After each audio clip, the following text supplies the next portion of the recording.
de Dios y de la patria, vamos a dar inicio a la sesión de economía.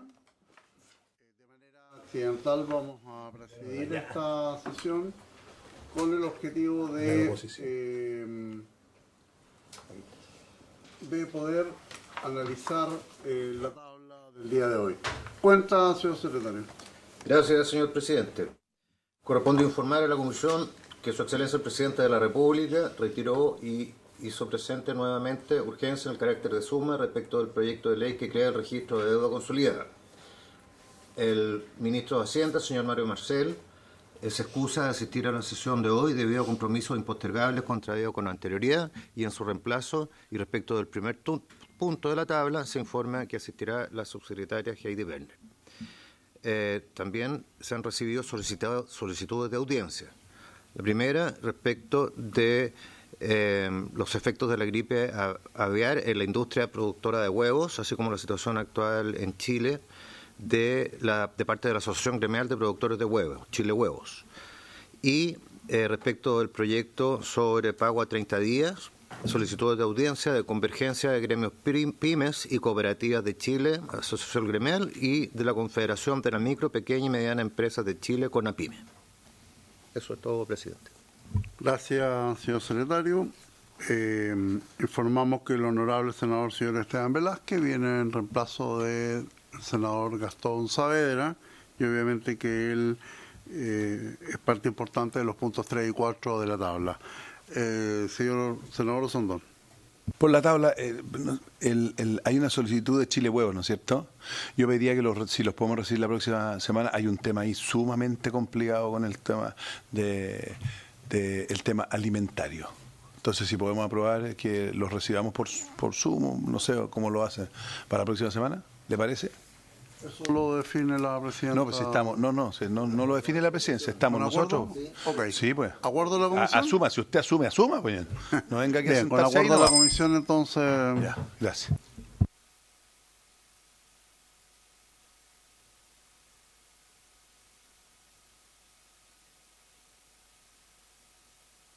Bien, vamos a dar comienzo a la sesión ordinaria con el proyecto número 1 de la tabla, que es el proyecto en segundo trámite constitucional iniciado en mensaje de Su Excelencia el Presidente de la República, que crea un registro de deuda consolidada con urgencia, calificada de suma, boletín número 14.743-03.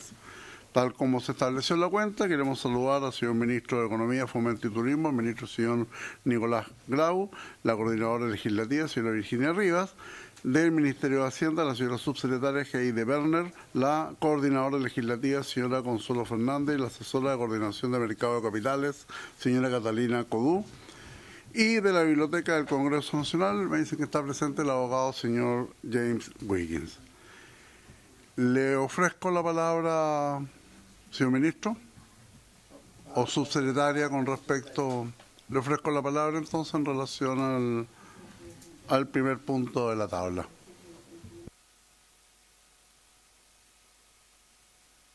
Muchas gracias, presidente. Por su intermedio, saludar a los senadores y al secretario del equipo de la comisión. Tenemos una presentación del proyecto de ley de registro de deuda consolidada, boletín 14.743. No sé si la podemos proyectar.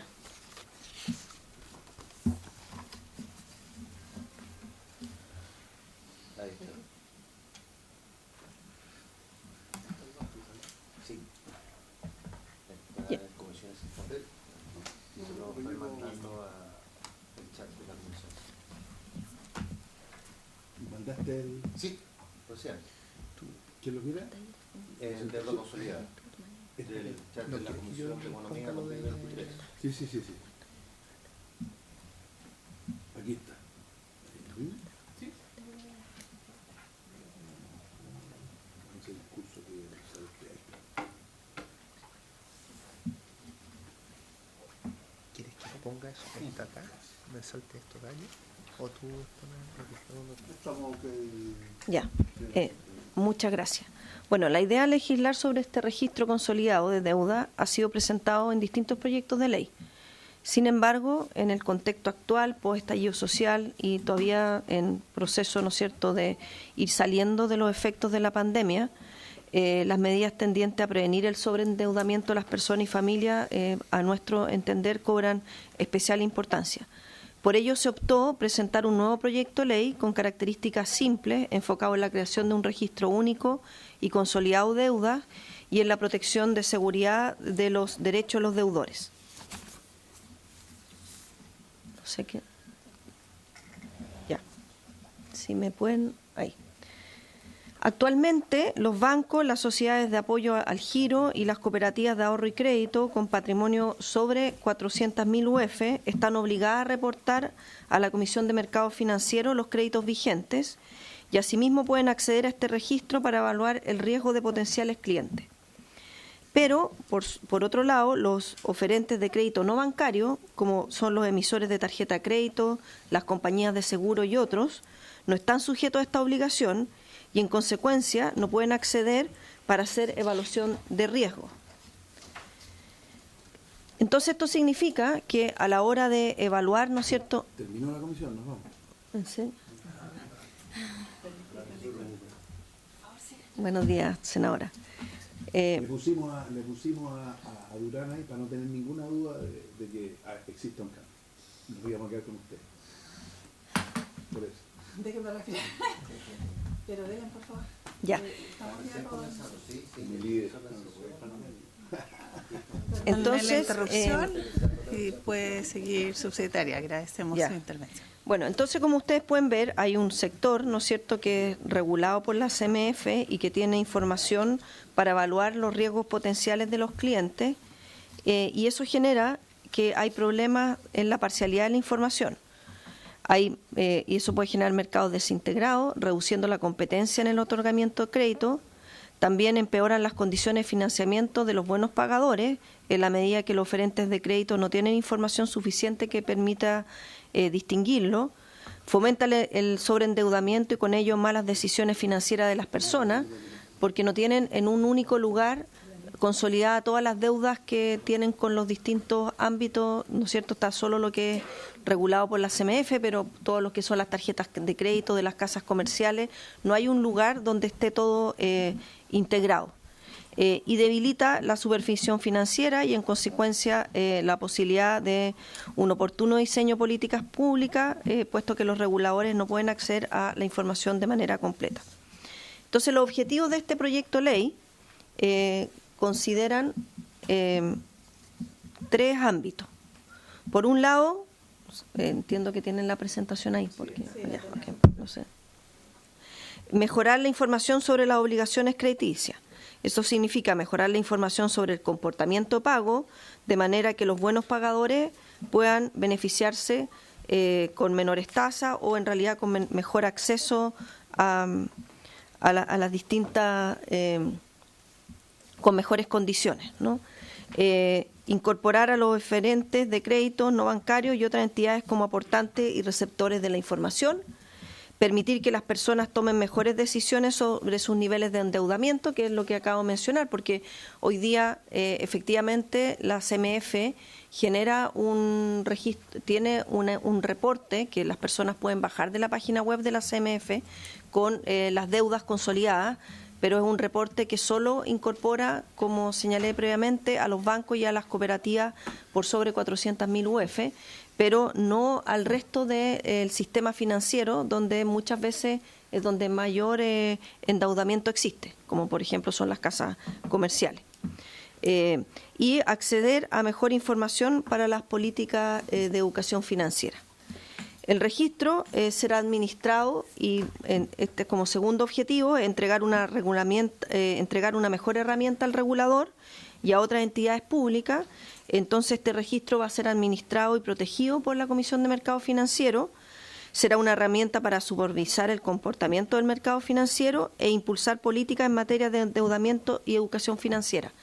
De hecho, aquí me detengo brevemente porque en el último tiempo, diría yo hace un año atrás, empezamos a trabajar también con un proyecto con el Laboratorio de Gobierno, con lenguaje claro, etcétera, para ver cómo las personas podían entendían su información de deuda hoy día, por supuesto, solo en el ámbito de acción de la CMF, sin incorporar estos nuevos agentes del sector financiero, para que puedan tomar mejores decisiones y a partir de eso también generar mejores programas de educación financiera.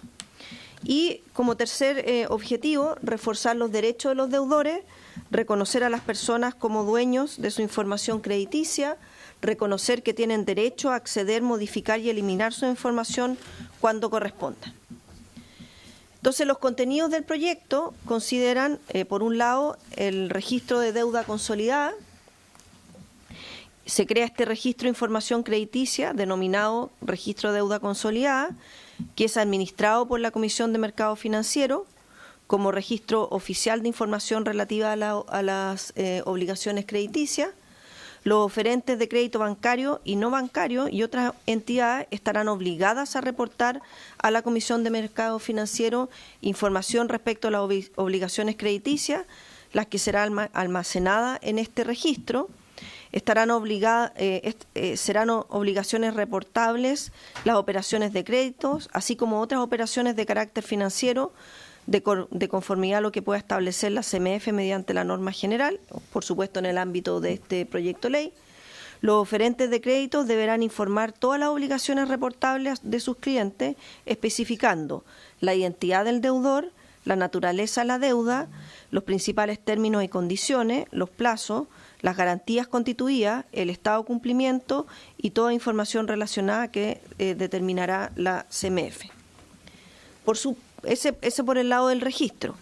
Por el lado de los reportantes al registro, que son los bancos, las compañías de seguro, los agentes, administradores de mutuos o hipotecarios, endonsables, los emisores de tarjeta de crédito fiscalizados por la CMF, las cajas de compensación, que también son un agente importante, ¿no es cierto?, a que las personas pueden acceder a crédito, y las cooperativas de ahorro y crédito fiscalizadas por la CMF respecto a las obligaciones reportables en lo que tenga que ver con la calidad de acreedor. Las sociedades securitizadoras respecto a las obligaciones reportables en que el acreedor sea de un patrimonio separado constituido por esta, y cualquier otra entidad fiscalizada por la CMF, y las personas naturales o jurídicas u otras entidades que, habiendo celebrado en el último año calendario operaciones de calidad de acreedor de obligaciones reportables, cumplan con las condiciones que establezca la CMF como norma general, que es a lo menos 1.000 operaciones con montos totales superiores a 100.000 UF. Entonces, aquí lo que estamos señalando es que se amplía, por tanto, la cobertura de instituciones que deben reportar a la CMF las distintas operaciones de crédito.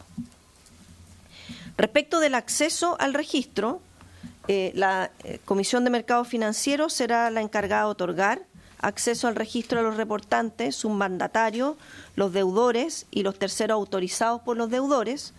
Eventualmente, por ejemplo, un deudor puede querer autorizar a su contador, por dar un ejemplo, ¿no? A eso se refiere y evidentemente va a haber todo un procedimiento para autorizar a quienes tienen acceso a la información. Entonces, solo tendrán acceso a información de obligaciones reportables de deudores específicos y respecto de obligaciones específicas. Es decir, no es que un banco que tiene acceso a este registro va a poder mirar la información de todas las personas que están en el registro. Solo podrán tener acceso a información sobre obligaciones reportables que se hayan hecho exigibles o extinguido en lo primero que ocurra de hace 5 años. Eso es otro tema que en el registro las personas va a ver como hasta 5 años se les va a registrar sus deudas. Y para tener acceso a la información del deudor, los reportantes deberán contar con el consentimiento previo de este. Solo podrán acceder al registro con finalidad de evaluar el riesgo comercial, riesgo crediticio y la gestión de riesgo bajo condiciones corporales y de multa. Es decir, como digo, un banco en particular, por ejemplo, no es que vaya a entrar al registro a ver la información de todos, sino de aquellas personas sobre las cuales tienen una finalidad específica comercial de evaluar su riesgo. Respecto al acceso a los deudores, Toda persona natural o jurídica puede acceder al registro respecto a toda su información y sus obligaciones que se encuentren almacenadas en ella. Sin perjuicio de lo anterior, los deudores serán notificados sobre todas las consultas a su respecto. Es decir, si hay una entidad que consulta respecto de mi persona, se me va a notificar que están consultando respecto de mi persona. El deudor podrá autorizar de manera expresa dicha facultad a terceros, que era lo que había mencionado a propósito de que yo podría solicitar o autorizar, por ejemplo, a un contador que revise el registro. Respecto a los derechos de los deudores, el proyecto implica reconocer a los deudores, que los deudores son dueños de sus datos al consagrar la existencia de derechos de acceso, rectificación y cancelación. Los derechos mencionados son irrenunciables, de carácter gratuito y podrán ejercerse de forma presencial o mediante medios digitales. Por primera vez se reconocen, por tanto, en este proyecto claramente los derechos de todos los deudores, ya que la ley de datos personales solo aplica a personas naturales.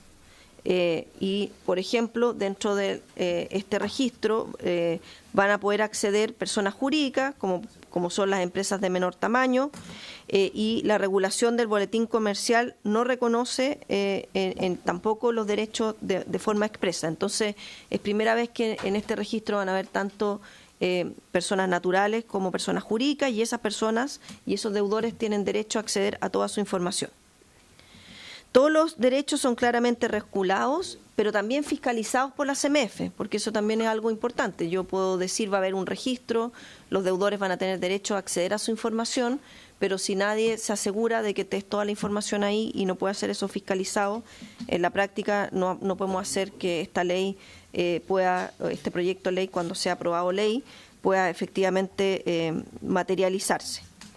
Lo anterior consideramos implica un avance significativo en la posición de los deudores frente al tratamiento de sus datos financieros. Los derechos que se reconocen de los deudores en este proyecto de ley son el derecho al acceso. Toda persona natural o jurídica puede acceder al registro consolidado de deuda o de deuda consolidada respecto a toda su información y de las obligaciones que se encuentren almacenadas. También está el derecho a actualización, rectificación o complementación de la información. Es decir, toda persona, natural o jurídica, puede solicitar al respectivo reportante la actualización, rectificación o complementación de la información o de sus obligaciones almacenadas en el registro. Y también el derecho a la cancelación. Es decir, el deudor puede solicitar al respectivo reportante la eliminación de su información o sus obligaciones almacenadas en el registro de conformidad a la ley cuando no corresponde ser almacenada en dicho registro. Estos tres derechos van acompañados de otros resguardos para los deudores, como la prohibición de los acreedores de acceder a información de más de 5 años, que eso ya lo había mencionado previamente, la obligación de que estos eliminen la información una vez hecha la evaluación crediticia, porque como señalé previamente, una entidad financiera entra al registro con el fin de hacer el informe, ¿no es cierto?, de evaluación crediticia, y una vez que acceda a la información sobre deudores específicos, se tiene que dar fe de que no va a ser la información utilizada para otros fines, y por tanto no existe aquí la posibilidad de acceso a toda la información que existe en el registro por parte de la entidad crediticia. Respecto a las facultades y deberes de la Comisión de Mercado Financiero, es la encargada de mantener y administrar el registro de deuda consolidada y de fiscalizar a los reportantes entreguen la información de manera completa, actualizada y exacta. Para ello va a determinar las obligaciones reportables, determinar los requisitos mínimos que deben tener los reportantes, regular la operatividad del registro, determinar las condiciones, formas y plazos de entrega de la información al registro, fiscalizar a los reportantes. Esto es bien importante, tanto respecto de la información que entregan al registro, pero también del uso que hacen de la información del registro, a propósito de lo que mencioné, que solo pueden acceder para efectos de evaluar el riesgo crediticio del cliente que así lo solicite. y, por supuesto, exigir todos los estándares de seguridad a los reportantes y a sus mandatarios. Los deberes de los reportantes estarán obligados a entregar información al registro en la forma que determine la CMF y serán responsables sobre la exactitud de la información entregada. Por otro lado, deberán actualizar, rectificar o eliminar información en base a las solicitudes de deudores y cumplir con los estándares de seguridad de la información. Adicionalmente, estarán obligados a garantizar estándares adecuados de seguridad, protegiendo la información que hayan tenido acceso en virtud de esta ley contra su pérdida, tratamiento ilegítimo, filtración, daño o destrucción. Los reportantes deberán eliminar la información obtenida del registro una vez que haya sido utilizada para la respectiva evaluación crediticia.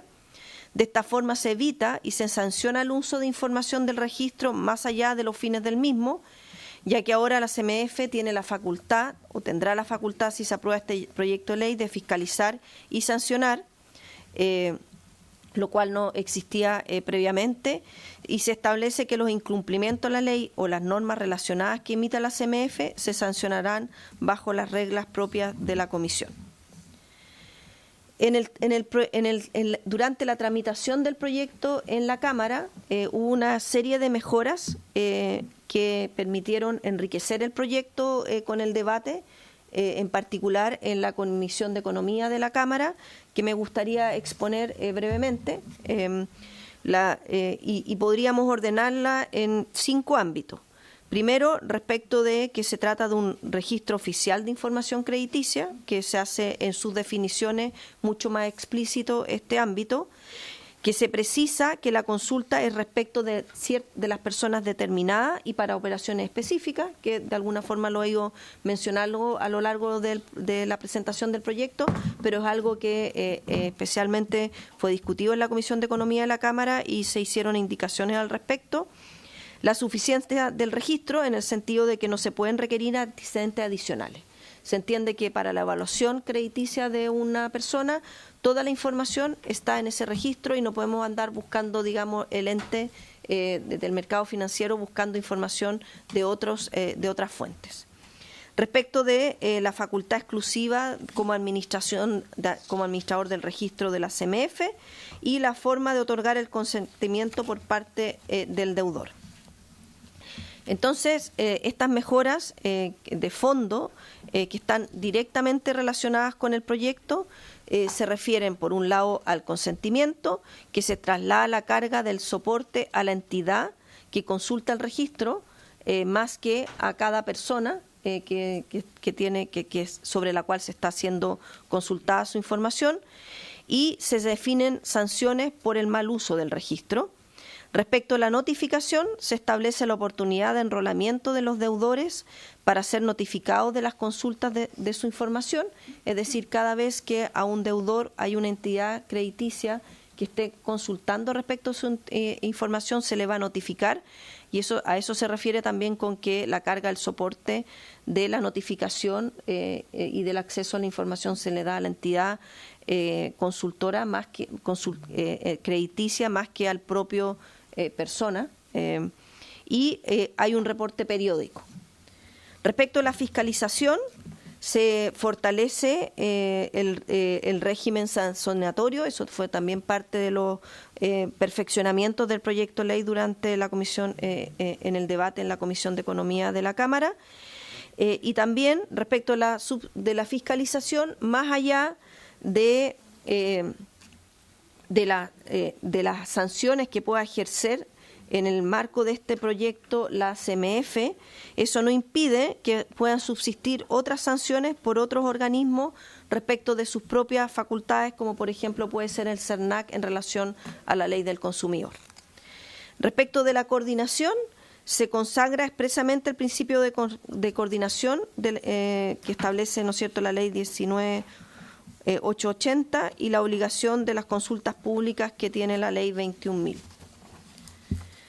Después también queremos señalar, para terminar esta presentación y poder, por supuesto, responder a todas sus consultas, hay ciertas modificaciones que también fueron aprobadas durante el debate en la Cámara, que para nosotros están fuera de las ideas centrales del proyecto y que eventualmente podrían ser parte de la discusión de esta comisión y de indicaciones si así se establecen en este debate.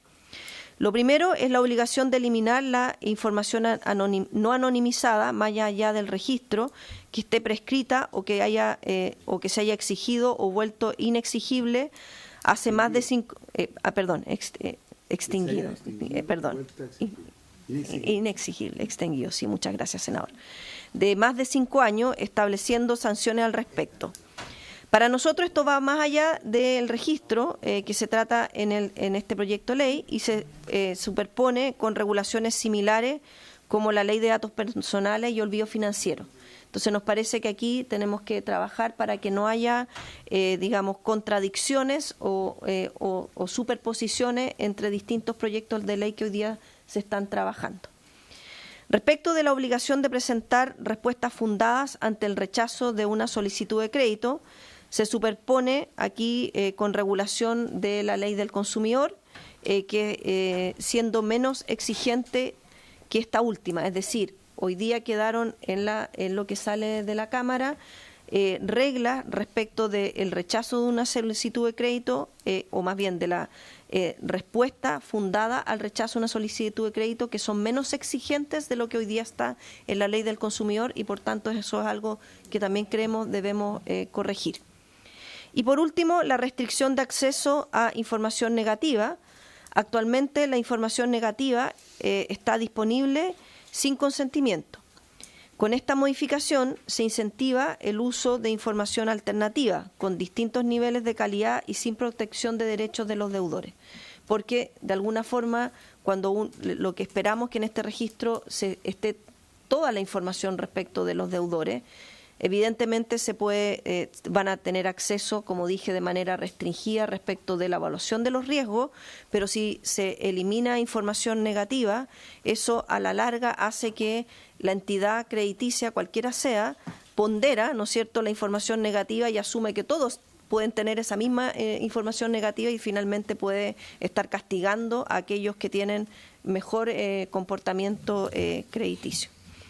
Eso es respecto de la presentación del proyecto que como lo señalaron en la cuenta, está con suma urgencia.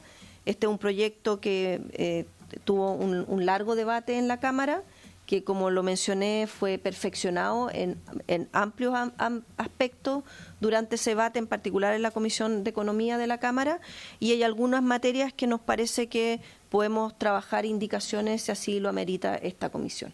Muchas gracias. Agradecemos la presentación de la subsecretaria de Hacienda, señora Heidi Berner. Aprovecho a saludar especialmente al ministro de Economía, don Nicolás Grau, que está acá. Pedirle la excusa por el retardo, pero bueno, considerando que tenemos la presentación de otro proyecto que también es, en este caso, queremos darle una tramitación ágil, rápida, que tiene que ver con el pago a 30 días, o como se estila a mencionar, tiene una nominación más profunda. No sé si les parece que escuchemos la presentación por parte del Ministro de Economía de este segundo proyecto para luego presentar las dudas respecto de ambos, o si prefieren lo hacemos uno a uno, así avanzamos rápidamente. Perdón, subsecretaria. Sí, senadora, por su intermedio. Lamento, es que yo tengo que retirarme a las 10:30 a la Comisión de Hacienda, dado que está en primero en el punto de la tabla el proyecto de Chile Compra que despachamos de esta comisión hace 2 semanas, entre medio. Entonces, puede quedar, por supuesto, la asesora del Ministerio de Hacienda para poder responder las consultas, si les parece, si es que quieren proceder con la presentación del ministro Grau. Bien, pero es para le que agradecemos efectivamente, dado que tiene que estar presente en la Comisión de Hacienda a propósito del proyecto que despachamos y que esperemos tenga también una rápida tramitación ahí en la comisión. Y sugiero entonces revertir lo que había propuesto, y si hay algún colega que quiera hacer alguna consulta, Propongo entonces, senadores, si tienen alguna consulta, si liberamos, tenemos al menos 15 minutos para poder referirnos a la presentación que ha hecho la subsecretaria y la liberamos 5 minutos, sí, la liberamos 5 minutos antes de su asistencia en la comisión de Hacienda. Tiene la palabra senadora Sandón. Por su intermedio, Presidenta, la verdad es que esto hay que estudiarlo en más profundidad y ahí le vamos a hacer preguntas más profundas, pero a ver, me queda claro ahí qué tipo de operaciones de carácter financiero se tienen que informar que no sean créditos. Porque usted, ahí se habló mucho, me quedó claro que son los créditos, pero puede haber otro tipo de información financiera. Y lo otro que, ¿cómo evitar? Y hay que ver ahí que estas regulaciones, que de alguna otra manera yo comparto, pero hay que ver que esto no fomente los créditos informales, que se han perseguido re poco, son los famosos gota a gota, que a veces no son tan gotas, sino que son jarro, digamos, y que no tienen ninguna regulación y que además tienen un carácter delictual súper potente. Entonces, hay que también tratar de evitar que una regulación en un sector así sea muy dura y beneficie a la otra, ¿no? Eso. Senador, senador Durana, no sé si tiene alguna consulta. No, senador Velázquez, tiene usted la palabra. Bienvenido, senador. Gracias, presidenta. Sí, muy breve. ¿Alguna reflexión respecto a hoy día las capacidades, facultades que se le está anunciando a la Comisión de Mercado Financiero? Si va a tener la holgura, el cuerpo necesario de esta comisión, que tiene importante y relevante rol de fiscalización en otra área. Entonces, comparativamente, podría esto quedar en un segundo plano. ¿Es efectivamente la unidad competente? ¿Alguna reflexión al respecto?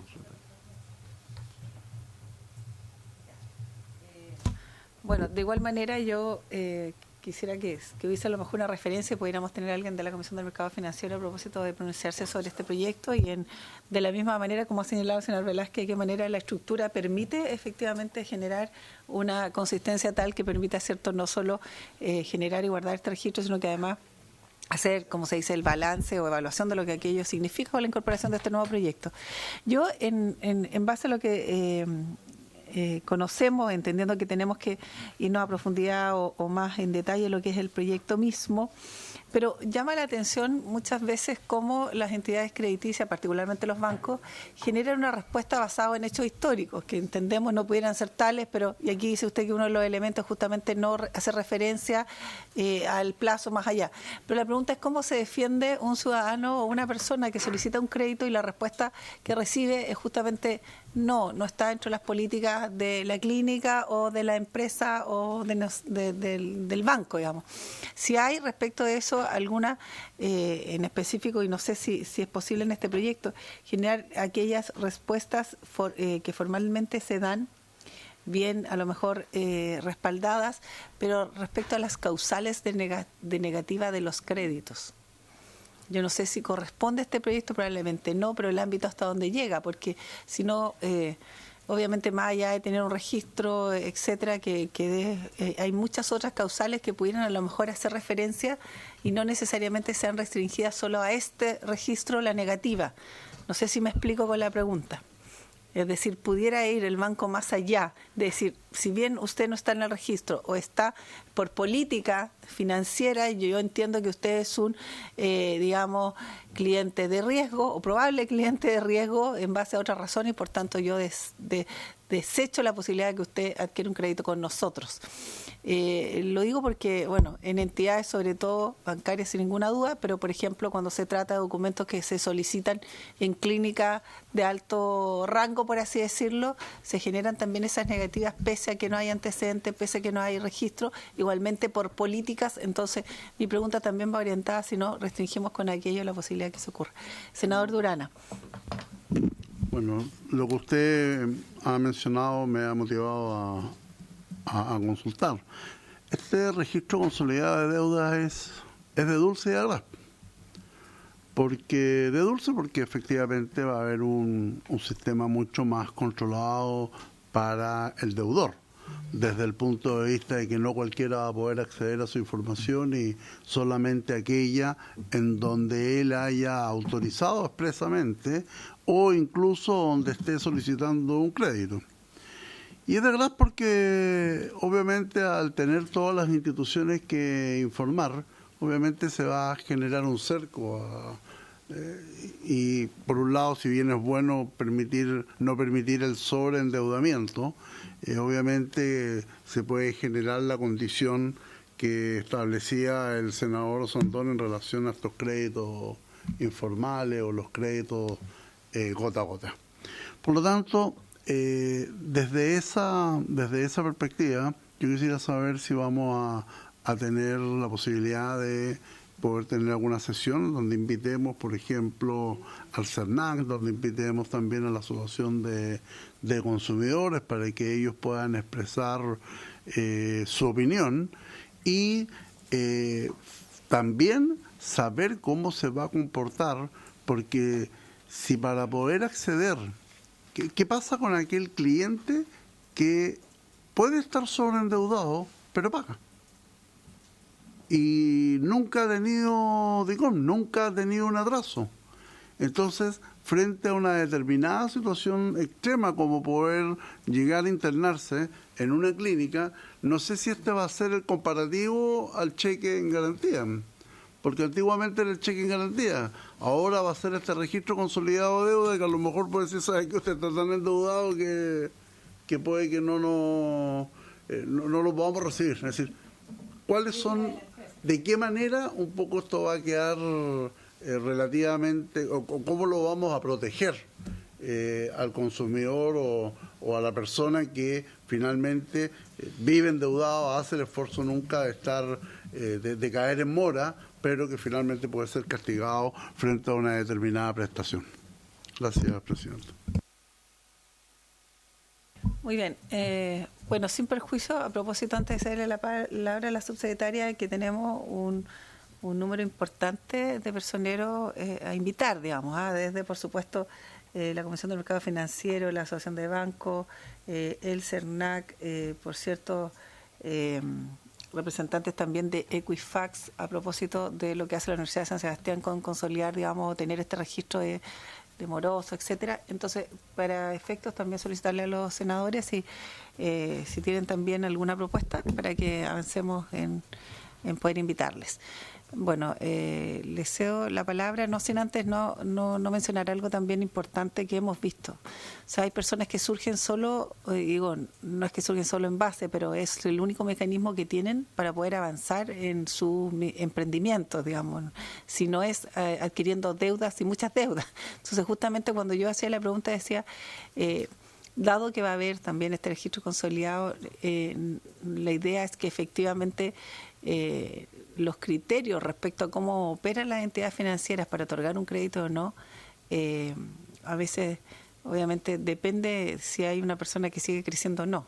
Entonces, esos criterios no sé si se podrán, me imagino que la ley nos hace cargo de eso, pero que sí apuntar a tener efectivamente también mecanismos de defensa para no ser impedidos de acceder a un crédito en razón, además de estar contenido en un registro. Entonces creo que ahí a lo mejor, bueno, dará para otra discusión, pero efectivamente cómo operan las entidades financieras cuando generan una negativa o cuando se niegan a otorgar un crédito, a propósito, como decía el senador, teniendo muchos créditos es la única forma de salir adelante. Subsecretaria, le damos la palabra entonces. Nos quedan 5 minutos. Muchas gracias por todas las consultas y el interés. La verdad es que nosotros vemos este proyecto como un proyecto pro consumidor, si uno quiere, o pro deudor. No es un proyecto que lo que busque sea, al tener un único registro, castigar a los deudores, sino al revés. Dado que va a haber información completa respecto de justamente los niveles de endeudamiento, esos buenos pagadores, como decía el senador Durana, se puedan ver favorecidos a la hora de la evaluación de sus solicitudes de crédito, porque va a estar esa información disponible. Hoy día lo que ocurre es que como la CMF y por tanto el sector financiero, que son los bancarios, más de 400 UF por sobre patrimonio de más de 400 UF en el caso de las cooperativas, son los que tienen acceso hoy día a la información, pero no de todas las deudas. sino que más bien de una parcialidad. Y es en realidad la persona que tiene que bajar 400.000 UF, perdón, la cooperativa. Son las personas las que de alguna forma tienen que, uno podría decir que ellos, cada uno de nosotros, ¿no es cierto?, tiene que como que poner su información e ir a defenderse por sí mismo. Y acá lo que estamos diciendo es que generamos un registro para que el peso de la prueba no siempre recaiga en aquellas personas que tienen que ir a andar buscando por todas partes su información para poder acceder a algo. Entonces cambiamos un poco el foco y por eso creemos que este es un proyecto importante desde un punto de vista que es pro consumidor. Voy a ir por las preguntas tratando de dejarlas ojalá lo más claras posible. Tal vez la pregunta, nosotros entendemos que ese es el objetivo, es ¿qué mecanismo de defensa frente a un registro que da cuenta probablemente de un deudor bien evaluado, ¿cierto? ¿Qué fuerza tiene aquello para impedir o para defenderse respecto de una negativa de una entidad para otorgar el crédito? Sí, iba a ir a cada una de esas preguntas, que estaba esa pregunta estaba dentro de las que me hicieron previamente. Entonces, respecto de lo que plantea el senador Sandón, ¿qué otro tipo de información tienen? Bueno, hoy día lo que tiene la CMF es solo, como señalé, bancos más instituciones cooperativas de más de 400.000 UF. Esto amplía, por ejemplo, a las casas comerciales, a las distintas tarjetas que las personas acceden en los supermercados, en el retail.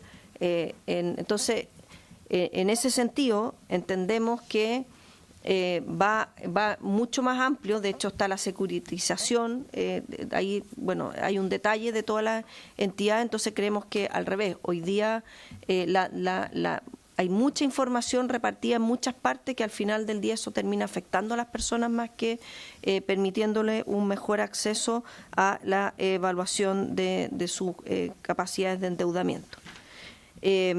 Respecto a la holgura y si es la CMF, como señalaba, preguntaba el senador Velázquez, la que debería estar a cargo de esto, nos parece que sí, porque efectivamente hoy día ya tiene un registro, ya tiene que publicar y las personas, cada uno de nosotros accede a través de la CMF a una especie de cartola de todas mis deudas, pero solo parcialmente. Entonces, es como el ente que corresponde a esto. Tenemos un informe financiero, por supuesto, en el proyecto de ley que se acompañó, donde ahí se incorporan recursos para, por supuesto, mantener la plataforma, generar todos los mecanismos de ciberseguridad, que creo que eso también es algo bien importante a considerar en un proyecto de este tipo. Además de, entonces, en el informe financiero está tanto los gastos para crear el registro como la mantención de la infraestructura como parte de la información, o sea, los recursos que están contemplados en este proyecto de ley, tanto para el año 1, 2 y en régimen. Entonces, en los 2 primeros años, por supuesto, hay una inversión mayor. De hecho, la inversión que contempla este proyecto de ley, estamos hablando de 883 millones para efectos de la puesta en marcha de todo este registro y después en régimen de 115 millones y todo esto para la Comisión de Mercado Financiero, pero por supuesto este es un proyecto que se trabajó justamente con ellos. Entonces creo que sería de mucha utilidad para esta comisión el poder escuchar a la CMF como aquí se ha propuesto por parte de los senadores y la senadora Carvajal. Efectivamente, en este proyecto de ley se generan un conjunto de resguardos para los deudores y se establece que expresamente se tienen que notificar y explicar las causales de negativa ante un rechazo de un crédito, cosa que hoy día no ocurre. O sea, hoy día las personas no saben por qué les dicen que sí o que no. Tampoco saben por qué les dan un cierto nivel de tasa o otra tasa. Entonces, justamente lo que busca este registro y que sea además supervisado y fiscalizado por la CMF es que las oportunidades se den de acuerdo efectivamente a los compartimentos de las personas y con mayor conocimiento de parte de ellos, tanto de la aceptación y en las condiciones que se aceptan los créditos como de los rechazos. Bueno, efectivamente el sistema permite que todos puedan acceder a la información, a su propia información, y solo las entidades reportantes accedan para aquellos fines que son propios. Estamos de acuerdo, por supuesto, en que se pueda invitar al CERNAC, porque efectivamente la creación de este registro creemos que además va a ser un instrumento valioso para el CERNAC y más que contraponerse a normativa del CERNAC, la potencia, y creo que eso también es algo que podemos revisar. Aquí se han dado dos ejemplos respecto de una persona yendo al sistema de salud y que le piden, ¿no es cierto?, un cheque de garantía o alguna forma de garantía previo al tratamiento. Y la verdad es que esto no está pensado en que sean, por ejemplo, las clínicas o los hospitales, etcétera, que accedan a la información de endeudamiento de las personas, sino que solo aquellas instituciones que son parte del sistema financiero como reportante, las que actualmente están fiscalizadas por la CMF, pero también aquellas otras, como señalé, como son las casas comerciales. Entonces, más bien, si le piden o no le piden un informe, creo que eso más bien va por otras leyes y en particular también por la ley del consumidor. Yo diría que con eso podemos a lo mejor hacer una primera barrida de los comentarios.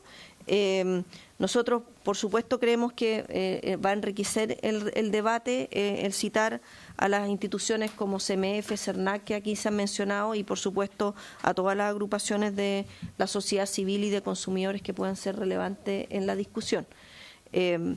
También nos parece que como este es un proyecto que es pro consumidor y que va a favorecerlo, podamos también conversar con los senadores y con la senadora cuál es el trámite que ustedes piensan en términos de los tiempos.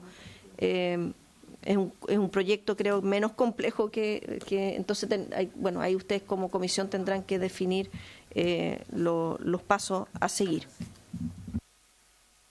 Muy bien, agradecemos a la subsecretaria, la liberamos porque está a puertas de ingresar a la otra comisión y esperamos que salga luego ese proyecto, pero al mismo tiempo, como hemos de cierta manera trabajado en esta comisión, sería interesante que los asesores también a propósito de este proyecto se coordinen, porque tenemos dos proyectos que son súper relevantes, el perfeccionamiento de la ley de 30 días, entonces generemos un trabajo continuo de tal manera que avancemos y que nos pongamos tiempos acotados en la discusión y que logremos con esta suma urgencia que son 15 días, sin prejuicio que pueda renovarse, avanzar rápidamente.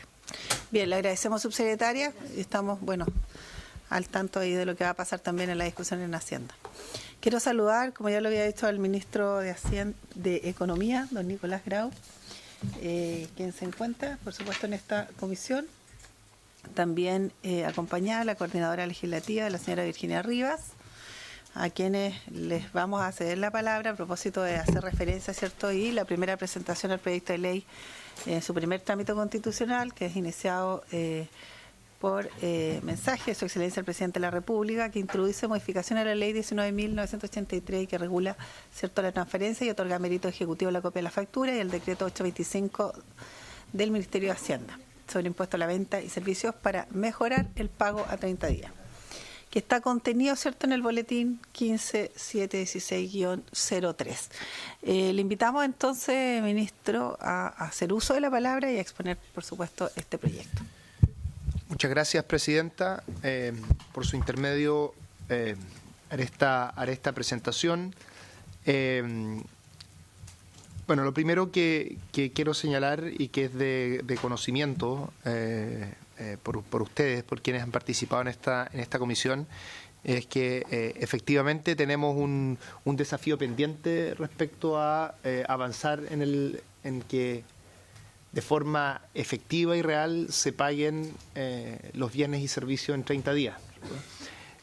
Nosotros, luego de un trabajo que nos tomó un buen tiempo al interior del Ejecutivo, logramos hacer ingresar este proyecto a finales de enero de este año, pero nos pareció adecuado abordarlo esto de la forma que decidió esta comisión, es decir, primero terminar con la discusión de compras públicas, que estaba bastante avanzada y que también es una ley muy importante para las pymes, y después poder abordar este proyecto, que es un proyecto que tiene una serie de dimensiones y que voy a proceder a presentar. La siguiente diapositiva, por favor. Bueno, ¿cuál es la agenda de esta presentación? Lo primero es que voy a dar un poco de contexto para que vean que este es un desafío no solo en Chile, sino que en el resto del mundo. Voy a comentar en qué consiste la legislación actual, porque como tenemos una legislación vigente, hay que entender muy bien cuáles han sido las dificultades que ha tenido esta legislación para llevar a cabo su promesa, y de esa manera entonces entender cuál debe ser el aporte del proyecto de ley que estamos ingresando. Y finalmente voy a hacer una presentación respecto a cuáles son las medidas tanto en el sector privado como en el sector público que están presentadas en este proyecto de ley. A ver, primero, cuando uno hace una revisión de algunos países OCDE, tanto digamos que podrían estar en una situación de mayor ventaja respecto a lo que existe en Chile, respecto a lo que tenemos acá, se da cuenta que este desafío existe en todo el mundo. Es decir, por ejemplo, en el caso de la Unión Europea, en el sector privado el 60% de las empresas pagan fuera del plazo legal, y esto también ocurre en el sector público. En Estados Unidos hay un 47% de empresas que recibe su pago fuera del plazo acordado. En Canadá, 43% recibe el pago fuera del plazo acordado, y en México 60% recibe el pago fuera del plazo acordado. ¿Por qué ocurre esto en general? Bueno, porque como esta es una relación, la mayoría de las veces entre privados, diseñar un mecanismo que permita estar encima allí, fiscalizando cómo ocurre esto, no es trivial, y ese es uno de los objetivos principales de esta reforma. Y bueno, ¿cuál es el problema de que no se pague a tiempo? Como ustedes bien saben, un primer problema es que las MIPYME enfrentan restricciones de liquidez, es decir, tienen un desfase entre los ingresos y los costos que tienen que pagar. Por supuesto, hay asimetrías de poder en sus relaciones comerciales. Esto es una cuestión que no hay que olvidar durante toda esta tramitación. Es decir, la ley tiene que hacerse cargo de que es una relación desigual lo que existe entre empresas de menor tamaño y empresas de mayor tamaño. Y eso no hay que olvidarlo incluso en el diseño de los mecanismos para que se cumpla el espíritu de la ley, que es justamente uno de los progresos más sustantivos que va a ser este proyecto de ley a nuestro juicio. Y muy relacionado con los problemas de liquidez, las empresas de menor tamaño tienen menos opciones para suavizar los flujos. En particular, el acceso al sistema bancario justamente lo que permite suavizar esos flujos, y su acceso al sistema bancario tiene más dificultades. Entonces, este es el problema de liquidez asociado al pago a tiempo a las empresas de menor tamaño.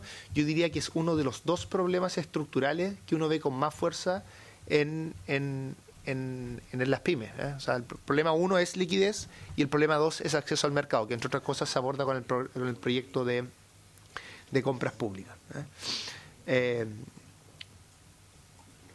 Un tema central acá, que va a quedar más claro más adelante, es que un objetivo de primer orden que debemos avanzar en este proceso legislativo es que si la ley especifica que se pague en 30 días, el mecanismo mediante el cual eso se hace efectivo tiene que considerar justamente esta asimetría entre las empresas grandes y las empresas pequeñas. Es decir, no se les puede pedir a las empresas pequeñas que para efectos de que esto se cumpla, ellas, por ejemplo, tengan que demandar a la empresa más grande, que ese es uno de los problemas centrales de la legislación actual. Entonces, no hay que olvidar esa asimetría y tenerlo presente en toda la conversación. Ahora, no es que no hemos avanzado nada en esta materia. Por cierto, ha habido avances en el último tiempo, y es un problema que se ha conversado muchas veces en este Parlamento. El primer periodo de avances, que son esas 3 cajas azules que están ahí en la presentación, tiene que ver con una estrategia que podemos denominar de autorregulación, que muchas veces consiste en generar más información respecto a qué empresas están cumpliendo y cuáles no, hacer sellos, ¿no es cierto?, para que las empresas que pagan a tiempo eso sea remarcado, sea felicitado en términos públicos. Entonces se han hecho una serie de avances en distintos gobiernos en esta materia. Ahora, este mismo Parlamento reconoció durante el gobierno anterior que esto era insuficiente, y por eso planteó la ley de pago a 30 días del 2019.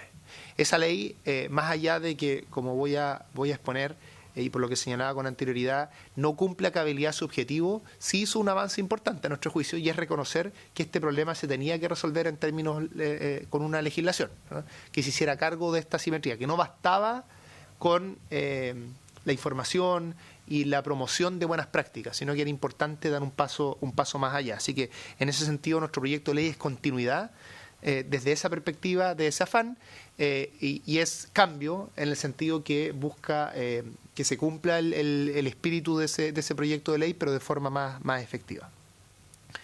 ¿Qué es lo que especifica la legislación actual? La legislación actual especifica que tiene que haber un pago efectivamente a 30 días.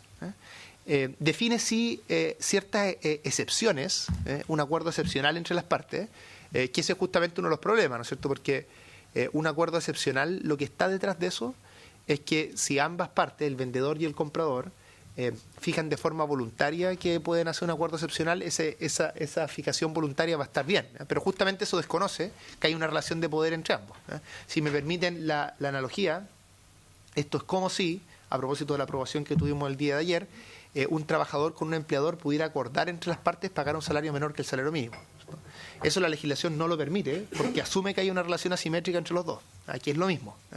En nuestra legislación, cuando motiva la necesidad de tener una ley que regule el tiempo en el que se tienen que pagar las facturas, habla de esa simetría y después cuando trata de implementarlo se olvida de esa simetría. Entonces es algo que no debemos olvidar. Define la aceptación y la reclamación de la factura en 8 días corridos, se define la noción de recepción conforme.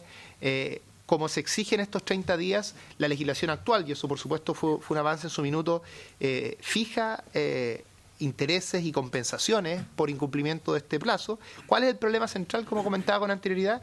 Es que para que se ejecuten estos castigos, estas consecuencias de intereses y compensaciones, tiene que haber una acción judicial de la empresa de menor tamaño. Es decir, le decimos a la empresa de menor tamaño, si usted no le cumple, usted tiene que ir a demandar a la empresa más grande, que va a tener dos problemas. Uno, va a perder el cliente, probablemente, y dos, va a tener que desembolsar ciertos gastos para los cuales probablemente no tenga espalda financiera. Entonces, si me permite la expresión, se le pide un acto heroico a la pyme para que se cumpla el espíritu de la ley. Y es una de las cosas fundamentales que tenemos que corregir. La siguiente, por favor. Entonces, como comentaba, nuestro diagnóstico es que esta ley, a pesar de que está muy bien inspirada, e insisto, nosotros entendemos que nuestro proyecto de ley es una continuidad en el sentido de reconocer que esto tiene que ser resuelto a través de la ley. El problema es que ha habido una serie de prácticas, una serie de mecanismos que no han permitido que se cumpla de forma adecuada este principio y una serie de consecuencias a partir de aquello.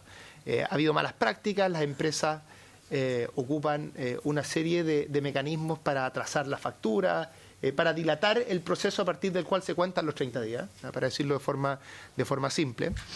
Hay muchas arbitrariedades que en parte nuestra proyecto de ley trata de acotar. Esto no es simple, pero algo se trata de acotar. No existe información sistematizada de los tiempos de la factura y es una cuestión que nuestro proyecto de ley se hace cargo de forma muy firme. Y además, unas cosas que alegan mucho las pymes y que nuestro proyecto de ley también aborda, sobre todo por el lado de los incentivos tributarios que define, es que las pymes no les pagan a tiempo y tienen que pagar el IVA mientras no le hayan pagado. Y ese, por supuesto, es un problema que agrava esta situación de liquidez. Más allá de que el Servicio de Impuestos Internos define un plazo bastante amplio para que se pueda pagar ese IVA, pero eso no inhibe de forma cabal este abuso. La siguiente, por favor. En términos del sector público, acá tenemos un horizonte de tiempo no tan largo, pero si uno viera el horizonte de tiempo más largo, sí ha habido ciertos avances en el caso del sector público, como también lo ha habido en el caso del sector privado, y esto tiene que ver, entre otras cosas, con algo que voy a hablar más adelante, que es con la implementación de la plataforma de pago automatizado, que cubre gran parte de las transacciones del Estado, y que ha hecho que efectivamente se cumplan los tiempos, además de que ha permitido tener mucho más orden en el Estado mismo, en particular en el gobierno central, respecto a esta materia. Cuando uno ve ese gráfico de ahí, se da cuenta que el tiempo promedio es un tiempo que está un poco sobre los 40 días, y se compone de dos elementos. Por un lado, el tiempo que se demora el devengo, es decir, el devengo es el momento en el que entra a esa plataforma. Viene la factura, ¿no? tiene que reconocerse eso, y una vez que entras a la plataforma, como ustedes ven, la plataforma funciona bastante bien, o sea, tiene un promedio entre 25 y 30 días, dependiendo de los meses. El problema es que se demora un poco ese devengo, y también podríamos acortar parte del tiempo en el pago automatizado. Entonces, nuestro proyecto de ley va a tratar de acortar estos dos plazos para efectivamente tratar de acercarnos más a los 30 días en el caso del sector público. Bueno, entonces, la siguiente diapositiva. ¿Cuáles son las ideas fundamentales del proyecto dado este contexto? Lo primero, y este es más bien si se quiere, una definición más filosófica, política detrás de este proyecto, es que nosotros vamos a señalar que el que no se pague a tiempo no es solo un problema entre privados, es decir, que el Estado debe jugar un rol ahí. Cuestión que a nuestro juicio ya se había hecho en la tramitación que llevó a cabo el gobierno anterior a la hora de hacer este proyecto de ley. Era reconocer que esto tenía que estar regulado más allá de las buenas prácticas, de la autorregulación y de la relación entre privados. No hay una igual posición negociadora, y eso debe ser reconocido por el proyecto de ley. Lo segundo es que esto se expresa principalmente entre esta relación entre compradores y vendedores, en particular si el comprador es una empresa de mayor tamaño y el vendedor es una empresa de menor tamaño. Entonces, el proyecto, a través de diversas medidas, busca justamente fortalecer a la posición más débil, a la parte más débil en esa relación, y como todos los proyectos de ley que nosotros hemos traído al Parlamento, que dice en relación con las empresas de menor tamaño, este fue un proyecto de ley que trabajamos en el Consejo Consultivo de Empresas de Menor Tamaño. Ese es un consejo que existe por ley, que nosotros le hemos dado un mayor impulso, pero que ya existía, y nosotros armamos equipos técnicos que cuelgan de este consejo, y uno de esos equipos trabajó esta ley por un buen tiempo, este proyecto de ley. Por lo tanto, este proyecto ha sido conversado con ellos. Ellos van a poder manifestar su propia opinión y podrán decir con qué cosas están más de acuerdo y con cuáles no, pero es un proyecto que en lo sustantivo se ha hecho cargo de las preocupaciones de las pymes. Ya. Vamos ahora entonces a los contenidos del proyecto. La siguiente, por favor. Para efectos de los contenidos es importante entender, eso está un poco pequeño ahí, pero es importante entender cómo funcionan las etapas en este... Sí, está pequeño. Lo que está en la parte azul es el periodo de prefacturación. Muchas gracias. Entonces, en el periodo de... Expliquemos la parte de los bienes, que es la más simple. En el periodo de prefacturación hay dos caminos. El camino más tradicional, hasta donde yo entiendo, el con guía de despacho. Entonces, este camino con guía de despacho, una vez que existe esa guía de despacho, que no tiene, la guía de despacho no es que tenga un rol en la información de impuestos internos, pero es un instrumento, un documento que existe y que se ocupa con frecuencia. Y una vez que existe esa guía de despacho, existe un periodo de 10 días, ¿no?, para que ocurra todo el proceso de emisión de factura, en que la empresa vendedora sube esta factura al sistema de servicio de impuestos internos, y la empresa compradora tiene un tiempo para aceptar esa factura. El periodo que determina la ley de 30 días corridos para que se pague esa factura, que va un poco más a la derecha en la presentación, 30 días corridos, va desde el momento de la emisión de la factura. Pero hay una cierta incertidumbre acá, y es que el comprador puede rechazar esa factura. Y si rechaza esa factura, va a tener que haber un nuevo proceso de factura, y el periodo de 30 días no va a comenzar desde la primera factura que se hizo, sino de la factura que finalmente resulta válida. Pero lo que especifica la ley es que, más allá de que hay 8 días corridos entre la emisión de la factura y la aceptación de esa factura, el periodo de 30 días se cuenta desde el momento de la emisión de la factura, desde que el vendedor emitió esa factura. Ya, vamos ahora entonces a los contenidos. Pero sí. Si la factura es rechazada por mal extendida, no sé qué. Parte de nuevo el tiempo en la ley. La ley lo cuenta, por eso que hay que... Actualmente. No, nosotros, eso sigue siendo cierto en nuestro caso, pero tratamos de limitar en cierta medida, y eso lo vamos a después ver en los detalles de la tramitación, tratamos de acotar un poco el nivel de arbitrariedad que existe por parte del comprador para efectos de rechazar esa factura, y que esté acotado a ciertas condiciones más objetivas para que aquello se pueda operar. Eso no es fácil, y ustedes van a ver, es parte de las cosas que tenemos que trabajar, como muchas de las cosas que vamos a tener que trabajar en este proyecto de ley, y ustedes pueden hacer lo conversábamos el otro día, tuvimos una reunión con la presidenta, yo creo que aquí puede haber un gran aporte de esta comisión y de sus equipos técnicos para, entre todos y todas, construir un proyecto de ley que se haga cargo de todos estos desafíos. Nosotros hemos hecho nuestro mayor esfuerzo, pero hasta acá llegamos solos y ahora tenemos que hacer un camino en conjunto para hacernos cargo de todo este tipo de mecanismos que son los que terminan generando esta relación tan asimétrica. La siguiente, por favor. Entonces, partamos por las medidas respecto al sector privado. Lo primero, y esta era una demanda muy transversal de los gremios PYME, es que se elimina la posibilidad de acuerdos entre privados por plazos superiores a los 30 días. Ahí les ponemos un poquito de información acá. Entre el 2019 y el 2023 hay 143.000 acuerdos. Estos son registrados en el Ministerio de Economía, por lo tanto nosotros tenemos esa información. Esto involucra un poco más de 43.000 empresas, muchas de ellas pymes. Y uno de los problemas, por ejemplo, es que cuando se especifica este acuerdo, uno tiene que poner el plazo, pero también puedes dejar ese plazo sin información. Eso lo habilita la ley o el reglamento que define aquello. Y un 68% ha registrado la vigencia de forma indefinida. Lo ponen con 999, no sé si 49 o 39, pero hartos 9, que básicamente significa que no hay ninguna información al respecto. Entonces, de nuevo, si uno quiere hacerse cargo de la asimetría, no les puede permitir que en esta relación desigual entre privados se fije un acuerdo entre las partes para que no se cumpla lo que estipula la ley. La siguiente. Bajo ningún respecto. Eso es lo que nosotros proponemos. La siguiente. Ahora, quiero detenerme un poco en esta parte, porque este punto es, a mi juicio, yo diría, el corazón de lo que está haciendo este proyecto para resolver los problemas que acabamos de señalar.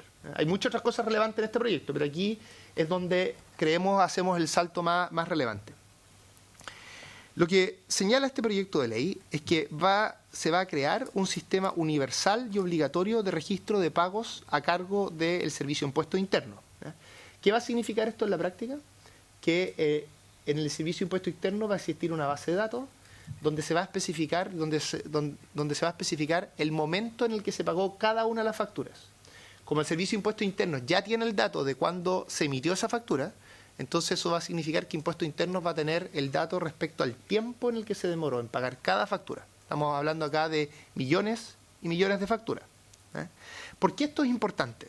Porque nos va a permitir contar con información fidedigna y sistematizada sobre todos los tiempos de pago y va a permitir justamente la segunda parte que es relevante de este proyecto, y es la generación de desincentivos tributarios en forma automática. Aquí la palabra clave es automática. Es decir, no va a requerir de ninguna demanda ni de ninguna acción específica de la pyme que esté siendo afectada por el no pago a tiempo. Entonces, al hacerlo automático, ya las pymes no tienen que hacer esto, como señalé con anterioridad, este acto heroico de demandar a su contraparte, que es la que con la que hace negocios todo el tiempo, ¿no? Y además, como va a quedar claro más adelante, uno de las consecuencias, la primera consecuencia, la más leve, va a ser justamente el publicar un listado de malos pagadores. Este es, insisto, el cambio paradigmático, porque esto más nos va a permitir tener mejor información y a futuro, tal vez en otras leyes, en otras discusiones, también puedan ocuparse esta información para otro tipo de consecuencias. O sea, en el fondo es una información muy rica respecto a lo que está ocurriendo entre esta relación, que es una relación principalmente entre privados, pero es una relación muy desigual. Entonces, yo diría que es un elemento central de la propuesta que nosotros estamos haciendo. ¿Cómo va a operar esto en la práctica? Va a operar de una forma bien parecida a cómo funciona el proceso de facturación, que en el fondo en dos etapas. En una primera etapa, 10 días después de que se haya efectuado el pago, el comprador va a tener que informar a Impuestos Internos cuándo se realizó ese pago. Informar, por supuesto, lo que va a pasar es que, tal como ocurre en la actualidad, que cuando uno sube una factura, o cuando esa factura se le da la aprobación, ¿no? Eso ocurre a través de sistemas contables que están integrados entre las empresas y servicios de impuestos internos, sobre todo las empresas más grandes. Y a las empresas pequeñas, tal como ocurre también en el proceso de facturación, se va a habilitar en servicio de impuestos internos una plataforma donde puedan hacer esto de forma simple.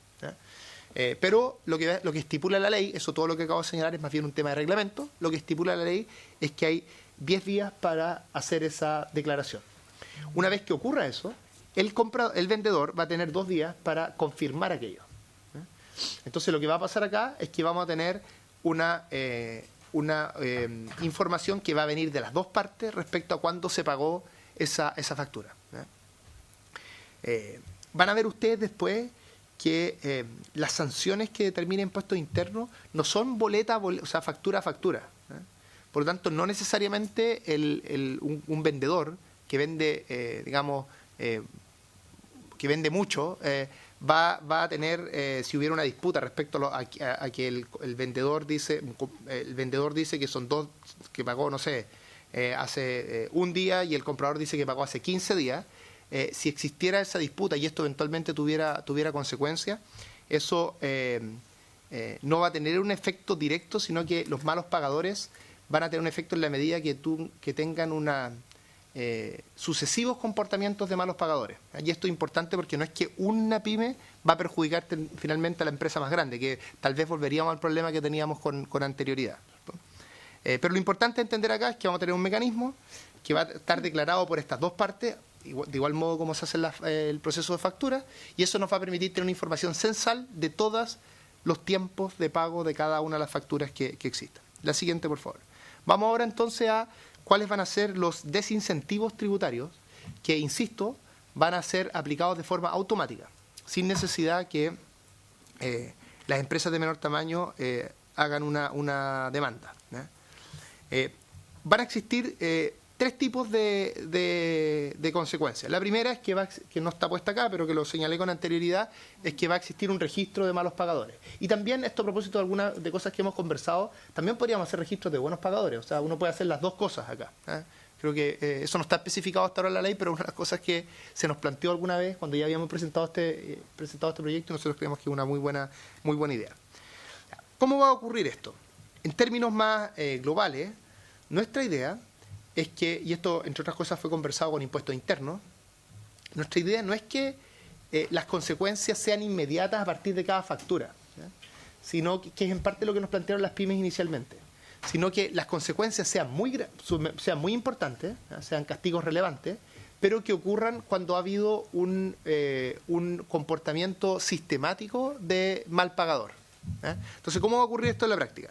En el primer año calendario, que está especificado en esa primera parte de allí, imagínense que una empresa de mayor tamaño, por 3 meses, que no necesariamente son consecutivos, una parte importante de sus facturas no las pagó a tiempo. Que está especificado en la ley. Si recuerdo bien, era el 40 o 60%, no recuerdo. El porcentaje y hay número de facturas. Ya, claro, están las dos condiciones. Pero puede ser un número de días y facturas. Dos distintas combinaciones de un mal comportamiento. Entonces, impuesto interno a final de año, como va a tener toda esta información, va a ver de forma automática si una empresa tuvo un comportamiento que sea, de acuerdo a la ley, catalogado como un mal pagador. Una vez que eso exista, impuesto interno entonces va a ser el primer desincentivo tributario, que es que se aplica el cambio de sujeto que debe retener y enterar el IVA. ¿Qué significa esto en la práctica? Que en vez de que el vendedor sea el que retiene y paga el IVA, va a tener que ser el comprador durante todo un año. O sea, a pesar de que se demora en gatillarse en la consecuencia, este desincentivo tributario, el desincentivo es muy fuerte, o la consecuencia es muy fuerte, porque implica en el fondo que va a tener que cambiar la práctica contable esa empresa durante todo un año.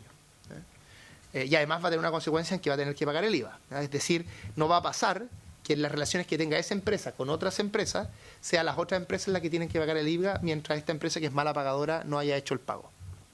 Y eso va a durar todo un año. Si la empresa durante ese año vuelve a tener un buen comportamiento, se saca a final de ese año se saca ese castigo. Si la empresa persiste en ese mal comportamiento, entonces lo que va a pasar ahora es que a final de ese año también, de ese nuevo año, ahora por 6 meses, se va a condicionar el uso del crédito fiscal al pago de la factura. Es decir, la empresa no va a poder decir que ya tiene esta factura y por lo tanto puede ocupar ese crédito fiscal a menos que haya pagado esa factura. Este también es una demanda a las pymes. Las pymes demandaban, insisto, esto que ocurriera factura a factura. Pero hacer eso, y esto lo conversamos latamente con el Servicio de Impuesto Interno, generaba una serie de problemas operativos. Es muy complejo. Tienen que pensar que el Servicio de Impuesto Interno, su rol principal es recaudar.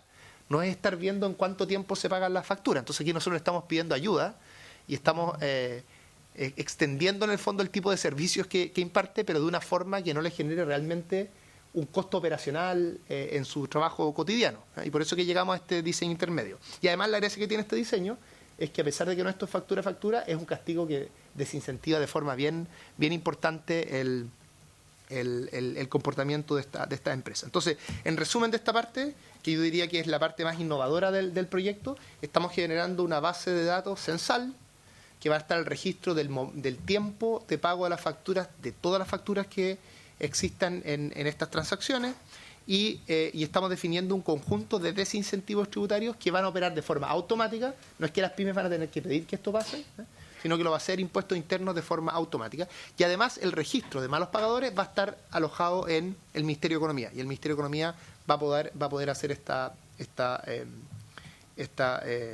mostrar este registro de forma pública, por supuesto cuidando cierta información que es sensible, y por eso que el Servicio de Impuesto Interno solo va a pasar una parte de la información, lo que se requiere para efecto de hacer el registro.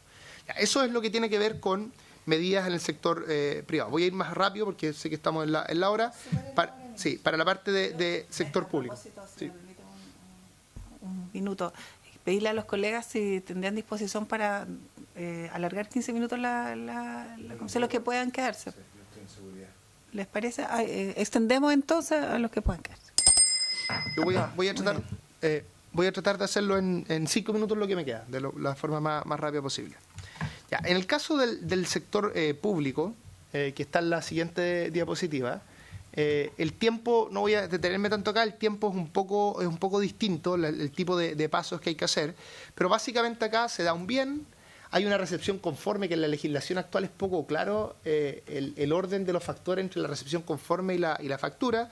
Después hay un proceso, igual que en el sector privado, de aceptación o rechazo de la factura, y después está este momento de devengo de la factura, que es cuando sube al sistema de pago centralizado o de pago automatizado. Y también se especifica acá que tiene que haber 30 días. La siguiente diapositiva, por favor. Entonces, ¿qué cosas vamos a hacer nosotros acá? Primero, vamos a reconocer a nivel legal la plataforma de pago automatizado. Esto es importante porque fue un avance que ya existió, pero que no tiene un reconocimiento en una ley, y creemos que esto es uno de los grandes avances que hay que mantener. Esto va a garantizar el pago oportuno, por lo menos por supuesto para los pagos que están acogidos a este sistema. Hay temas de optimización, gestiona mejor los recursos, es más transparente, en fin. Y todo se paga centralizado desde la Tesorería General de la República. La siguiente, por favor. Acá vienen, yo diría, las medidas más sustantivas que estamos haciendo en el caso del sector público, donde a diferencia del sector privado, la información que estamos generando en el sector privado ya existe en el sector público. La información de cuándo se hacen los pagos, en fin, eso ya existe en el sector público, por lo tanto no es necesario hacer esa base o esa fuente de información. Lo primero es que, si ustedes recuerdan, nos estábamos demorando en el sector público un poco más de 40 días cuando sumábamos las dos partes, la parte de pago automatizado y la parte de lo que se demora el devengo de la factura. Entonces, para acercarnos a los 30 días, en el total, no solo en la parte del pago, lo que estamos haciendo es que estamos reduciendo el tiempo máximo de la plataforma de pago automatizado de 30 a 20 días. Segundo, hay casos excepcionales en el sector público, y en la actualidad dice que puede ser hasta 60 días y lo estamos reduciendo a 45 días. Y por último, algo bien importante es que en el sector público, en la legislación actual, es bien difuso quién es el responsable de la recepción conforme. Y como la recepción conforme es algo que viene antes de la facturación, ¿sí?, y que puede retrasar el proceso, y las pymes alegan mucho respecto a las arbitrariedades que operan en ese momento, como ustedes sabrán, en el sector público es bien importante saber quién es la persona responsable, cuál es el cargo responsable, porque eso define eventualmente consecuencias y define que estas cosas sucedan. Entonces, lo que hace la ley en la actualidad es que da más claridad respecto a quién es la persona responsable o la unidad responsable de esa recepción conforme, y eso va a dar garantía que se cumplan los pasos que están especificados en la ley. Entonces, me queda una diapositiva que creo que va a permitir explicar qué es lo que está sucediendo. Lo primero acá es que nosotros estamos ordenando el proceso. Entonces, va a haber una orden de compra, va a haber una recepción de bienes y servicios. Una vez que se recepcionen los bienes, va a haber 8 días corridos para la recepción conforme. ¿Ya? Y ahora va a estar especificado quién es la persona, cuál es la unidad a cargo de esa recepción conforme. Una vez que hay la recepción conforme, la emisión de la factura es inmediata. ¿Ya? Y recuerden que los 30 días se cuentan, uno contaría los días inicialmente desde la emisión de la factura, pero lo que nosotros estamos señalando acá es que va a tener que existir 20 días, 20 días desde que entra al sistema de... desde la emisión de la factura, perdón, tienes toda la razón, desde la emisión de la factura, va a haber 20 días para, que es lo que está en la parte de abajo, ahí, ese como bracket, que está abajo, es 20 días desde la emisión de la factura, para los pagos que se hacen automatizados a través de la Tesorería General de la República. ¿Qué significa eso? Que si ustedes suman los 8 días entre la recepción de bienes y la recepción conforme, más estos 20 días desde la emisión de la factura, nos da que en el sector público debiéramos estar en una situación ideal en torno a los, de acuerdo a lo que significa el cumplimiento de la ley, ¿no es cierto?, en torno a los 28 días. ¿Ya? Entonces, en el fondo, estamos también en el sector público buscando llegar a los 30 días, pero no de forma, digamos, solo retórica, porque antes se decía 30 días, pero no se consideraba la parte anterior a la factura. Entonces era 30 días de todo el pago automatizado. Nosotros estamos diciendo vamos a bajar esa parte a 20 días para hacernos cargo de que hay otros días antes, que por la ley van a tener que ser 8 días para que esto ocurra. Entonces, en resumen... Bueno, nosotros, hasta donde yo entiendo, no estamos variando respecto a las sanciones, eso no lo recuerdo, pero sí estamos variando respecto a en el ordenamiento administrativo del Estado existen sanciones cuando uno no cumple sus funciones. Lo que estamos haciendo acá es dejando muy claro quién es el responsable de la recepción conforme, cuestión que no estaba clara antes. Entonces eso va a permitir que existan sanciones cuando corresponda. Es una cosa que podemos ver en detalle después, pero no estamos innovando, en resumen, no estamos innovando en la sanción, sino que estamos innovando en que quede más claro quién sería el responsable para que operen las sanciones que ya existen. Entonces, como ustedes pueden ver, a través de distintos mecanismos, porque el sector público y el sector privado tienen realidades distintas, pero a través de distintos mecanismos nos estamos haciendo cargo de los desafíos que existen en estos dos sectores. Eso es, Presidenta. Muchas gracias. Muy bien, le agradecemos al ministro, además porque ha sido muy conciso en los tiempos. Ofrezco la palabra respecto a este tema. Tiene la palabra el senador Durán. Gracias, Presidenta. Saludar al señor ministro, la asesora y quizás las dudas que deja a este proyecto. Primero lo visualizo en las guías de despacho, porque las guías de despacho después vienen las notas de débito y notas de crédito. Entonces, los plazos que finalmente se pueden establecer, obviamente en ese juego de guía de despacho, de nota de débito y nota de crédito, porque no acepta el que compra o porque no acepta el que vende, porque finalmente le pueden estar diciendo un precio distinto del que él presupuestó, finalmente puede generar una condición que creo que deberíamos establecerlo de manera mucho más efectiva, porque si una persona es un cliente, se van a emitir tantas guías de despacho como tantos pedidos haga. En cambio, si una persona compra una sola vez, no debiese haber guía de despacho y solamente factura. Por lo tanto, en ese flujograma que usted nos presenta, creo que los tiempos debiesen ser distintos para aquella compra que es con guía de despacho, que puede estar sujeta a notas de débito, notas de crédito, o aquella persona que es comprador único y que se emite la factura individualmente. El segundo punto es, no me queda mucho el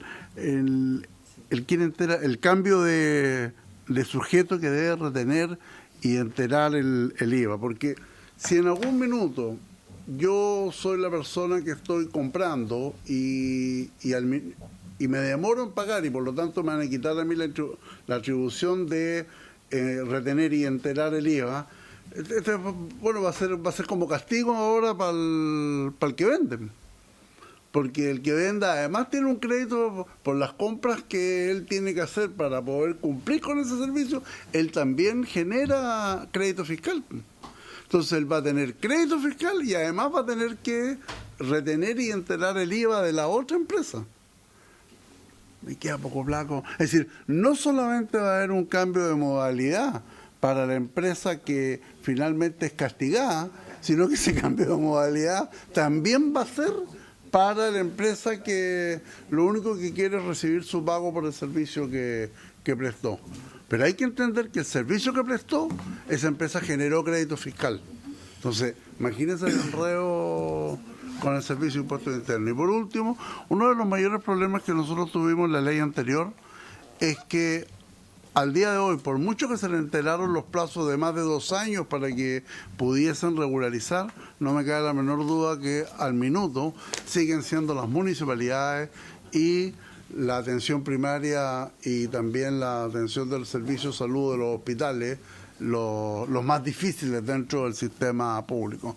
¿Qué tiene pensado el proyecto para atender los requerimientos de estas dos instancias que son obviamente las más sensibles dentro del servicio público?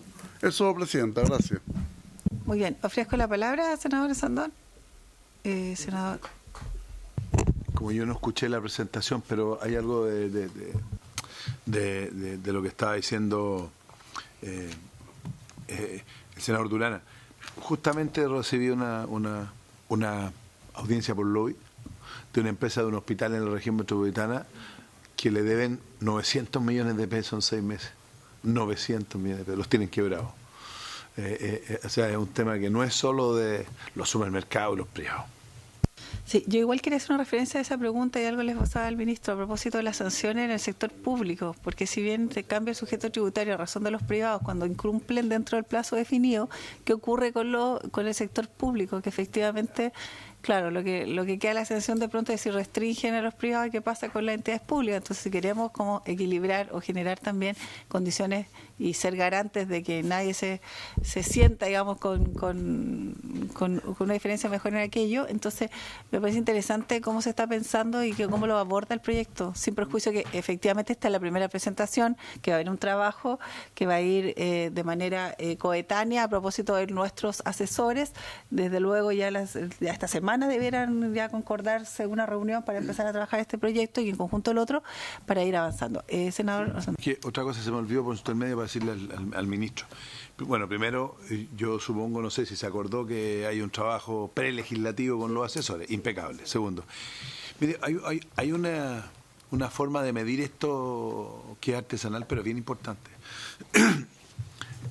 Mucho, claro, se habla de todos estos pagos, pero a mí me impresiona, lo que he estado viendo, la cantidad de contratistas municipales, ya que están en boga la eficiencia municipal y todo, y conozco muy bien el sistema, están todos factorizados. Todos factorizados. Es un escándalo. Entonces, primero entrar a competir con chicos, o sea, chicos con grandes, tienen que bajar los precios, y por otro lado, después la utilidad de la mitad por no más se le va todo en factoring. Todo en factoring. Entonces, yo creo que hay que ver si existe alguna forma de medir eso, porque una forma de controlar un municipio, ustedes saben inmediatamente un municipio que paga o no paga, si porque ningún contratista hace un negocio y lo calcula con un factoring. O en el caso de los hospitales, que sí me han dicho, que sí lo calculan con los factoring, porque como no les pagan nunca, le ponen todos los intereses de los factoring a sus costos, y por eso que los costos son mucho más altos. Pero en el caso de los municipios, ministro, una forma bien eficiente de investigar, por último lo podrían hacer ahora para poder captar cuál es el tema, están todos factorizados, es un escándalo. Muy bien. Senador Velázquez. Sí, gracias, gracias, Presidenta. Me parece que es uno de los proyectos que efectivamente podría obtener excelentes, buenos resultados. Probablemente nos vamos a acotar todo lo que... porque, escuchando con atención lo que decía el ministro, van a aparecer una buena cantidad de situaciones particulares, pero no obstante yo creo que tenemos que buscar la forma de reducir los tiempos, porque acá lo que se da es un abuso de las empresas mandantes, es una cuestión que lo vemos todos los días, y de respecto a las pymes, a las MIPYME, las sacamos bastante en el discurso político permanentemente. Creo que esto, con todos los alcances que se pueden hacer acá, lo que tenemos que ver cómo velamos justamente por aquellas pequeñas empresas que son 2, 3, 4, 5 personas. Yo me imagino escondida por un lado, coger por otro, para colocar una privada y una pública. Oye, ¿qué posibilidad tiene una pyme de colocar alguna pequeña condición? Y ya tenemos miles y miles de empresas. Entonces, busquemos toda la alternativa que sea esta vez. Yo creo que aquí no hay sesgo, no hay prejuicios. Sencillamente, las pymes son de todos los colores políticos. Preguntémosle cómo están siendo maltratadas y efectivamente creo que este proyecto busca aquello. ¿Vamos a dar cuenta de todo? No, ministro, no vamos a dar cuenta de todo acá. Nos van a quedar cuestiones producto de la cantidad de negocios que se hacen. Pero no aflojemos. Me parece que en eso va a haber bastante consenso. Ministro. Sí, bueno, agradezco las preguntas. Lo primero es totalmente en línea con lo que decía la presidenta. Acá lo que a nuestro juicio hay que hacer es armar un equipo de trabajo donde estén representados las y los senadores aquí presentes con sus equipos técnicos, porque hay mucho detalle en esto y mucha cuestión que hay que trabajar. Y además, esto se lo comenté a la presidenta, nosotros creemos que estamos presentando un buen proyecto de ley que se hace cargo de muchos de los desafíos, pero sabemos que hay algunas cosas que pueden mejorar y que las podemos pensar mejor si las trabajamos en conjunto. Así que estamos... O sea, creemos que realmente el proyecto puede mejorar harto en esta conversación. Así que tomamos ese tema. Nosotros nos gustaría ir lo más rápido posible en esto, pero también queremos hacer un buen proyecto. Así que hay que encontrar ese equilibrio y nosotros ahí iremos coordinando con la presidenta cómo construimos ese balance, pero yo veo muy buen ánimo y creo que además estamos todos y todas en la misma línea de qué es lo que hay que tratar de hacer. Respecto a algunos planteamientos del senador Durana, bueno, efectivamente acá, y una de las cosas que hay que ver en detalle, hay que ver los flujos. Cada una de las etapas es una posibilidad de alargar el proceso. Entonces hay que ver cómo el proyecto de ley se va haciendo cargo de cada una de esas etapas, de la forma que lo puede hacer. Hay algunas etapas que son muy difíciles de regular desde el Estado, pero tenemos que hacer nuestro mayor esfuerzo por hacer ese flujo que señalaba. Respecto al cambio sujeto, yo, bueno, lo primero que diría en términos más generales es que creo que es muy bueno que en esta conversación obviamente se invite al Servicio de Impuesto Interno para que puedan conversar en detalle qué significa esto. ¿Por qué comento aquello? Porque el Servicio de Impuesto Interno ya tiene estas especies de desincentivos tributarios para, no en el caso de malos pagadores entre empresas, sino malos pagadores tributarios. Entonces el cambio sujeto es algo que se hace regularmente, que ya existe. Para otro contexto, ¿no es cierto? O sea, para otro tipo de mal comportamiento, que es un mal comportamiento más asociado a la tarea propia del Servicio de Impuestos Internos. Pero ya existe, aprobado que funciona, y por eso para Impuestos Internos, a propósito de lo que usted decía, senador, era muy importante que esto no fuera una cosa que se hacía por una semana y después se desactivaba, porque cambia la contabilidad de la empresa. Y por eso que tiene sentido que si uno va a hacer esto, que es un costo importante para la empresa, sea un costo que opera por un tiempo. Y por eso nosotros proponíamos un año en concordancia con lo que nos solicitó el impuesto interno, y era una solicitud de las pymes. Ahora las pymes querían hacerlo vez a vez. Nosotros acordamos finalmente con ellos a partir de los puntos hechos por el Servicio de Impuesto Interno, que iban muy en línea con lo que señala el senador Durana por su intermedio, presidenta. Era justamente que nos hiciéramos cargo de lo que querían las pymes, pero no factura a factura, sino en periodos un poco más largos.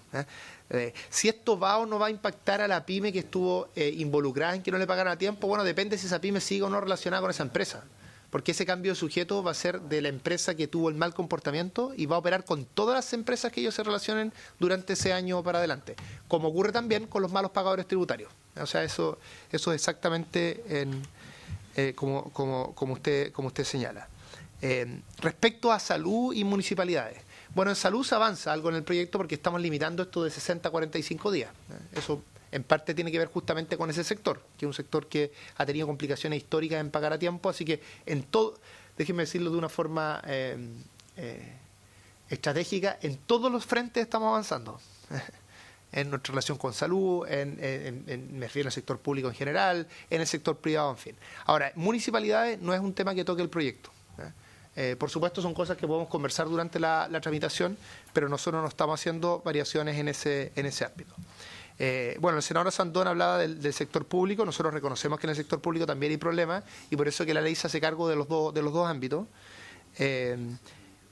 Reconocemos este problema de que estén factorizados como un signo de que no les están pagando a tiempo y digamos, esa es la solución de mercado a este problema que existe, que es una solución que ayuda a las empresas, pero en muchos casos llevándose una parte importante de sus utilidades, como decía el senador. Así que estamos de acuerdo con ir mejorando esta legislación para que cada vez sea menos necesaria la factorización.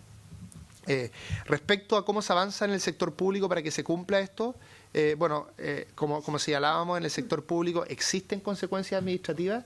Lo importante es hacer un buen diseño para que esas consecuencias administrativas operen. Y eso es lo que nosotros estamos haciendo al definir bien las responsabilidades. Si eso no es suficiente, lo podemos discutir durante la tramitación, porque y compartimos lo que decía el senador Velázquez. Yo creo que acá, si logramos un buen proyecto, que a partir de las buenas intenciones y el aprendizaje de la legislación anterior se haga cargo de las cosas que no resultaron y tome las cosas que sí resultaron, yo creo que puede hacer un gran impacto para las pymes. Así que este es un espacio de trabajo conjunto entre el legislativo y el ejecutivo para sacar una ley que, si lo hacemos bien, probablemente va a tener un apoyo muy mayoritario en ambas cámaras y puede hacer una diferencia real a las pymes. Así que esa es nuestra disposición. Bien, agradecemos, ministro. La verdad es que nuestra sobre todo motivación es avanzar muy rápido en estos dos proyectos, y para los efectos es que vuelvo a insistir que se generará cierto trabajo de nuestros asesores, pero además tenemos temas pendientes, uno de ellos justamente por las razones que está, me imagino también el senador Velázquez, que no va a poder hoy día ver lo que tiene que ver con el proyecto de la excepción al levantamiento del secreto bancario. Yo les pediría entonces que lo dejáramos para la próxima semana, los primeros 15 minutos, entonces de esa manera garantizamos su visión, porque hay también un trabajo que solicitamos a la Biblioteca del Congreso, que entiendo está también presente su representante, ¿o no? O iba a estar, a efectos de un informe que habíamos solicitado. Pero al mismo tiempo solicitar a los colegas poder tener una sesión el día lunes para recibir por unos importantes temas que están hoy día